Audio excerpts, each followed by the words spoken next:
Tonight's topic, of course, is Pacific Northwest up in smoke, wildfires, forests, and climate change.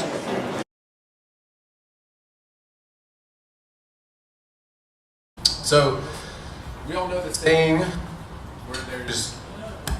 where there's smoke, there's fire. I'm calling this little intro talk, where there's forests, there's fire, a lot of the time, not all the time. And where there's fire, there's smoke. Obviously, a lot of the attention from the last summer and few summers of forest fires has been drawn out by the fact that smoke has caused some pretty big problems in high population centers. But I'm gonna sort of back us away from the smoke a little bit and talk about the forest ecology and fire ecology behind that, and then hopefully open that up to some questions that folks have in the discussion piece of this. Okay, we can go. All right, so let's take a quick whirlwind tour of some of the more memorable activities around fire in the Pacific Northwest and the western half of North America more broadly. Anybody recognize that picture in July of 2015 about a particularly interesting fire event that happened summer of 2015? That's actually in the coastal temperate rainforest in Olympic National Park up the Queets River drainage in what was a particularly interesting and rare fire event in 2015. A lot of folks probably remember 2015 as the year that it seemed like eastern Washington was on fire, but there were some really interesting fires happening in places where they very rarely occur that summer as well, including in the coastal temperate rainforest in Olympic National Park. September 2017, last year, this is the Eagle Creek fire, which burned on the Columbia River Gorge in forests that are in a very heavily used recreation area, the Columbia River Gorge, and blew smoke into Portland and caused a lot of air quality problems in Portland last summer. That was last summer. December 2017, the holidays. Southern California had a fire ripping through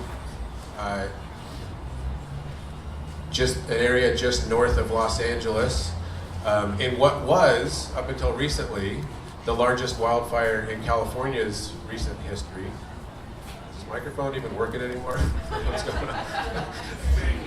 It's being worked on.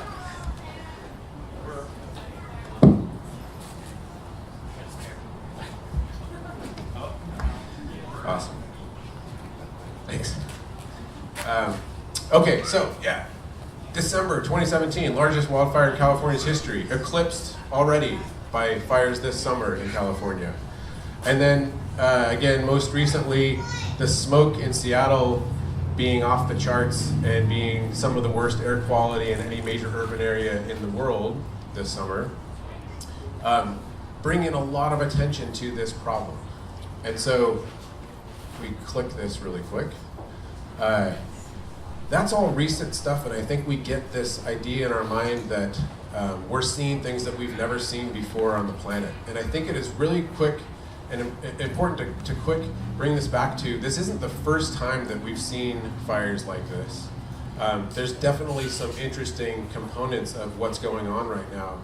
But fires, much like the ones that we've been seeing, are not a novel thing in a lot of our ecosystems. And in fact, this is a picture following the Big Burn in 1910, which was a big, widespread period of fire in this part of the world.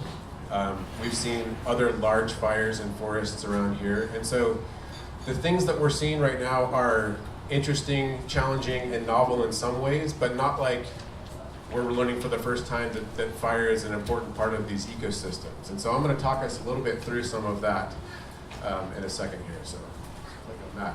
So right now, with everything going on, it's on a lot of people's minds of why is this happening? What's the cause of this? What's to blame for this? And how can we fix this? And so that's a really important societal conversation that we need to have. But one of my hopes as a scientist is that conversation is informed by the best science that we have about this. And then we can use that as a foundation upon which to start thinking about what we might want to do about it as a society. But let's let's think about this, because why this is happening is really important to first sort of deconstruct. Is climate warming driving these trends? This is something that you hear a lot in a lot of the dialogue. And there's a lot of work that suggests that climate is one of the key drivers behind these trends. We know in the past paleo record, as well as in the contemporary record, that climate has a very clear correlation with wildfire activity. And there are really good reasons behind that, because climate is one of the key drivers of wildfire activity. This is some work by Leroy Westerling, who's a scientist at UC Merced. And this was actually a really important piece of work, because it was one of the first pieces in recent history that had looked at the correlation between large wildfires, which are the bars that we're seeing in red there, in the western US, and then the temperature anomaly in black there. And you see that they're very highly correlated. This is in the empirical record of recent history, but it's also very important to recognize that this is also predicted to increase in the future. The trends that we've seen right now are probably a glimpse of what we're going to be seeing in the future. So, yes, climate warming is one piece of the puzzle in these trends, and so I think that's important to consider. Another thing that gets talked about quite a bit is past forest management part of this, and sometimes that gets a lot of the causal blame for the recent trends that we're seeing. And here are two illustrative pictures taken from the same spot in Idaho in 1909, prior to our effective fire suppression that we've placed on a lot of forests throughout the western half of North America. And then here's that same shot in 1979. Anything different? Very clear differences in the fuel structure there. And so past forest management, whether that's been through things that we've done on the ground or from actively suppressing fires or excluding fires from a lot of landscapes, as well as other things like grazing and logging and other changes that have happened due to past forest management, is one piece of the puzzle, certainly, that has led to some of the challenges that we're now seeing with wildfires in forests. So I have a question for the audience. Actually, it's a two-part question, or I'll ask the question twice, just to kind of test our lens and focus on this. So a lot of us have heard about these dialogues in the past, right? And you've probably seen pictures like the ones I just showed. I want to just get some quick ideas of, do folks think that this looks like a healthy forest with a restored natural fire regime and fire risk that is not uncharacteristically severe? Meaning, if fire went through here, does this look like an overgrown, unhealthy forest, or something that might actually be able to take fire and not be catastrophic? Okay, this one's got a pretty good chance, right? Meaning, the answer to that question is probably yes, right? Sorry, I have some double negatives in there, which I realize is not right. It's a good way to confuse people and sound smarter than you really are. But, yeah, this has a good chance of experiencing fire and not being catastrophic, right? Correct. The structure here, I think, is well set up for fire going through and acting naturally how it always did, and probably not being catastrophically severe. Next slide. How about this one right here?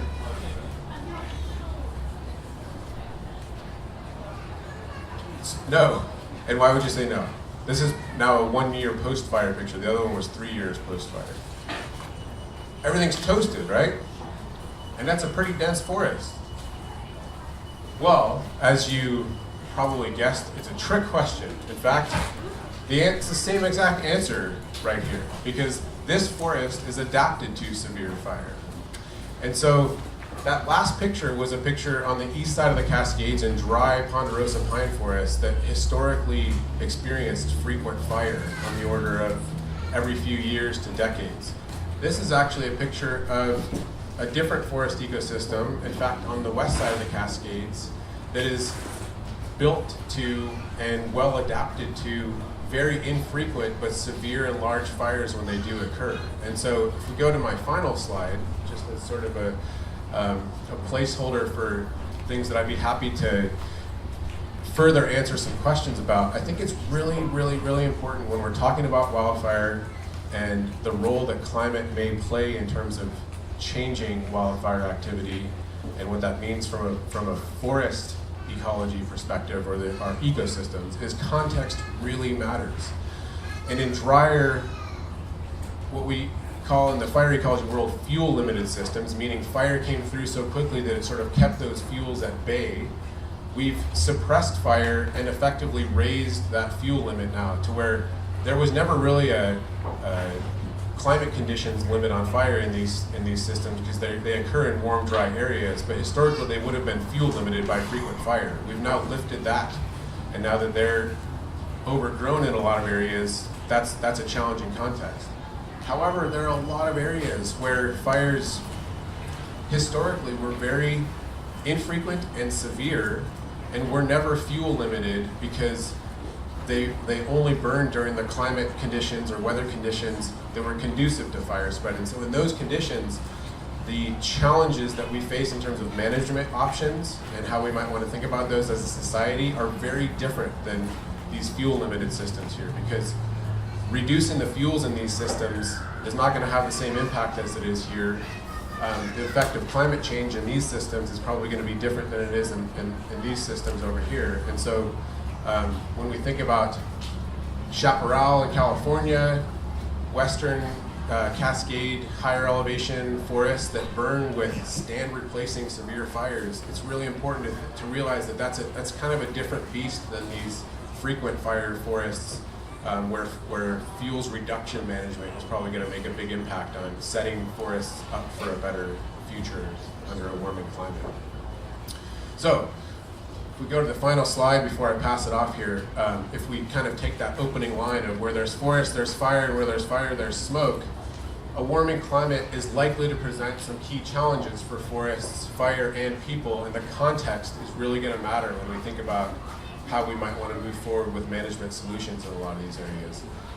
And the people part of it is a good segue into our next esteemed speakers here. So I'll pass it over to Heidi's next. All right, awesome.